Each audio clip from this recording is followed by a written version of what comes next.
Qu'est-ce qui se passe? N'est-ce pas qu'Uncle prend la parole en disant, écoutez, j'avoue que je craque un peu parce que depuis que j'entends ce Français, il nous a présenté des bandes dessinées, il nous a présenté des idées d'image D, et je dois avouer qu'il y a beaucoup des idées qu'il présente qui sont actuellement étudiées très intensivement aux États-Unis, en particulier au Lawrence Livermore Laboratory, mais que là, c'est tellement secret que je ne suis même pas autorisé à vous dire de quoi il retourne. Autrement dit, qu'Uncle avait découvert les trucs top secrets de Livermore dans la bande dessinée Jean-Pierre Petit. Donc c'est pour ça que je suis un peu connu dans ce domaine, parce que c'est sûr que ces gens-là ont développé ça, 80, ça fait quand même presque 17 ans. Hein. Donc c'était il y a 17 ans. Et il y a 17 ans, les secrets militaires au plus haut niveau des Américains étaient dans les bandes dessinées de JPP. Bien sûr, les Français ne remarquaient rien, quoi. Hein. Donc... les gars qui m'ont abordé connaissaient mes travaux, et c'est là que je me suis aperçu que j'étais un petit peu le Louis Blériot de la MHD dans ces black programmes américains. Après, ma foi, c'est toute une question de technique pour faire parler les gens. Je sais pas si j'ai l'air bavard comme ça, mais quand je veux faire parler quelqu'un, je mets vraiment le paquet, et vous verrez que dans le livre, que pour certains, j'ai même utilisé la bière anglaise de manière extrêmement lâche, quoi, j'avoue. Parce que quand on a bu 5 pintes de bière, on est beaucoup plus bavard que quand on est à sec, quoi. Bon. Et je peux vous dire actuellement que les gens qui m'ont fait ces confidences ont pas mal d'ennuis dans leur propre pays. J'ai pas cité leur nom, mais il y en a même un qui m'a écrit en me demandant de lui faire une lettre disant qu'il n'a jamais dit ça. Parce que ça lui permettait de... Bon, alors toujours est-il, on revient à cette question de torpille. Et les torpilles françaises... Il y a la torpille standard, 7 mètres de long, 400 ampères. Elle fonctionne avec des piles qui sont activables en mettant un électrolyte dans la torpille. C'est pas dangereux, ça peut pas exploser. 100 km/h. Et puis il y a des torpilles qui marchent avec carburant, qui font 120 km/h, qui sont plus délicates à utiliser. Il y en a une qui a explosé un jour en entraînant la perte d'un sous-marin anglais, donc on les utilise en général pas du tout. Et on les largue à partir d'hélicoptères. Alors, comment est-ce que j'ai su ça? Je crois que ça vaut le coup de raconter l'anecdote. Il y a 3 ans, je descends le Nil en bateau et je suis en train de regarder Luxor et ses merveilles. Et à ma gauche, il y a un type et je lui dis, qu'est-ce que vous faites dans la vie? Et il me dit, je suis ingénieur d'essai en torpille. Ah bon? Il me dit, et vous? Moi, je suis représentant soutien-gorge. Donc, 1 heure après, il n'en savait pas tellement plus que moi sur le soutien-gorge. Par contre, je savais tout sur les torpilles. Voilà comment les choses se font, quoi. Bon. Hein. Alors, si j'en crois cet homme, et je crois que c'est vrai, les Français en sont toujours à l'hélice. Hein, alors que dans tous les pays du monde, enfin les pays développés, Amérique, Russie, et puis même Angleterre, la propulsion des fusées se fait par poudre. Hein, ça marche plus l'hélice. Au-delà de 120 km/h, ça ne fonctionne pas, quoi. Donc c'est des propulseurs à poudre. C'est simple, il fallait y penser. Ensuite, on a le problème du frottement de l'eau. Alors, ça, vous pouvez vous rendre compte facilement que ça frotte 1000 fois plus que l'air. Vous prenez une canne, vous l'agitez dans l'air, il n'y a pas grand-chose. Faites la même chose dans l'eau, la résistance est beaucoup plus grande. Donc, question, comment on fait pour déplacer des torpilles à très grande vitesse et s'affranchir du frottement de l'eau? Eh bien, c'est simple. À l'avant, on a un générateur de gaz, une espèce de petite fusée, qui crache des gaz à 2-3 000 degrés. Ces gaz se mélangent à l'eau de mer, vaporisent l'eau de mer, et la torpille se trouve entourée d'une espèce de gaine de vapeur d'eau de 20 à 30 cm d'épaisseur, et elle se balade là-dedans à toute berzingue. Et vous avez des photos, donc il y a une photo en particulier dans mon bouquin, d'une torpille russe qui s'appelle Gzhval, je crois que ça veut dire le squal, sauf erreur, et ça atteint 500-600 km/h sous l'eau. Petit détail, les Américains ont la même qui s'appelle Super Cave. Chez eux, ça a 30 ans. Chez les Français, on ne sait pas encore que ça existe. Les Anglais commencent à étudier ça. Et cette torpille s'appelle chez eux Spearfish, ce qui est l'espadon. Il ne faut pas oublier que l'espadon, c'est le secret de l'espadon. Pour ceux qui ont lu les bandes dessinées. Et les scientifiques aiment bien faire des petits clins d'œil comme ça, parce que finalement, ça ressemble pas mal à l'espadon avec son bout du nez. Ça crache du gaz.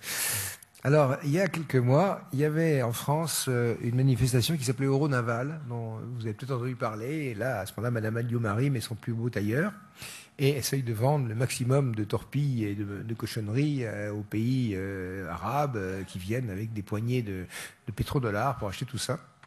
Et un de mes copains parle à un amiral et lui dit qu'est-ce que vous pensez de ce que Jean-Pierre Petit raconte à propos de ces torpilles hyper véloces? Et l'autre lui répond, une torpille qui va aussi vite serait totalement inutilisable. Autrement dit, ces torpilles vont trop vite. Il y a une autre remarque d'un autre amiral, c'était en matière de torpilles, la vitesse, ça n'est pas tout. Donc voilà des gens qui en sont encore à la marine à voile. Je crois qu'il faut s'attendre un jour à ce que les destroyers français fonctionnent à la voile, parce qu'à ce moment-là, ils sont furtifs, quoi. Ça doit certainement être...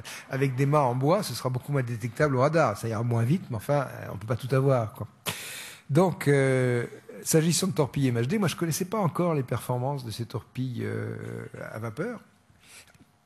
Et j'ai hasardé un chiffre, j'ai dit à mon gars, ça va à quelle vitesse? Donc là, 500-600 km/h. Et là, il m'a répondu, oh, much more. Avec un ton comme ça. Je lui ai dit, mais combien? Il me dit, en 1980, on arrivait à 2000 km/h. Waouh, 2000 km/h à 80. Or, il y a quelque chose qu'il faut que vous sachiez. En 85, j'étais allé à un congrès de MHD civil aux États-Unis. Il y avait plein de gens, tous les pays et tout. Et tout le monde tirait la gueule. Les Français, les Italiens, les Anglais et les Américains. Et tout le monde était là en train de pleurer. C'était un concert de lamentation. Quand est-ce que la MHD reprendra? Ah, avant, on avait des budgets. Avant, on pouvait faire ci, on pouvait faire ça. Et là, cette MHD civile était vraiment maintenue. Il n'y avait personne, il n'y avait pas d'argent, pas de crédit, tout ça. On était à 85.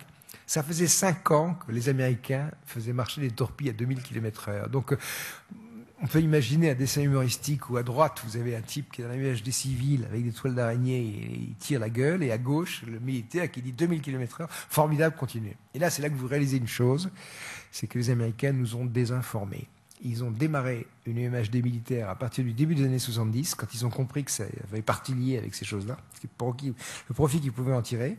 Et à côté de ça, ils ont laissé dépérir leur MHD civile, ostensiblement. Et je pense que ces gens comme Jean-François Louis de l'AFCO, enfin tous les gens qui se trouvaient là-bas, ne savaient pas qu'il y avait une MHD militaire. Donc tout le monde, il jouait pas la comédie, quoi. Disons qu'il disait, bah, la MHD c'est foutu, ça intéresse plus personne, etc. C'est quand même génial.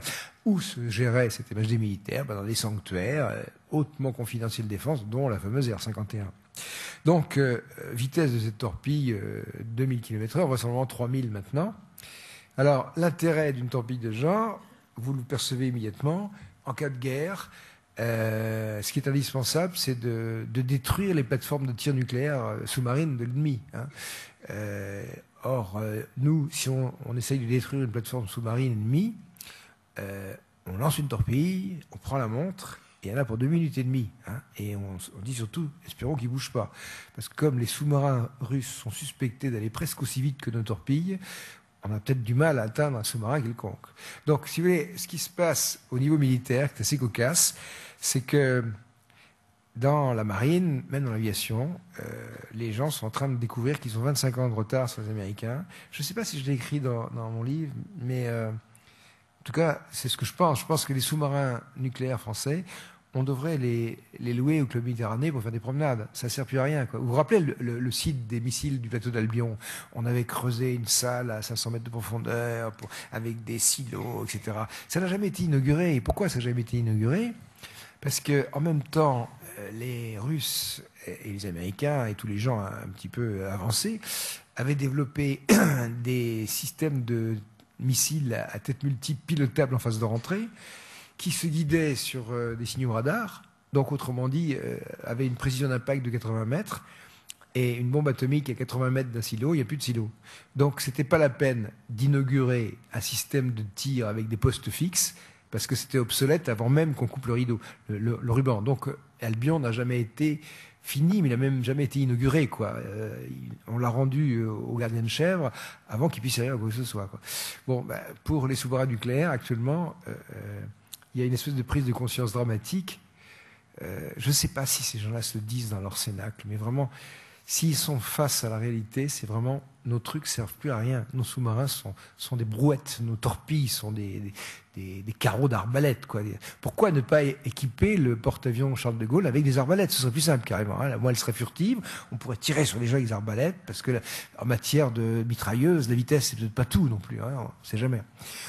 Bon, alors, j'en avais donc appris pas mal sur cette torpille MHD et sur ses performances en vitesse. Alors, comment ça marche? Ça marche, c'est très simple.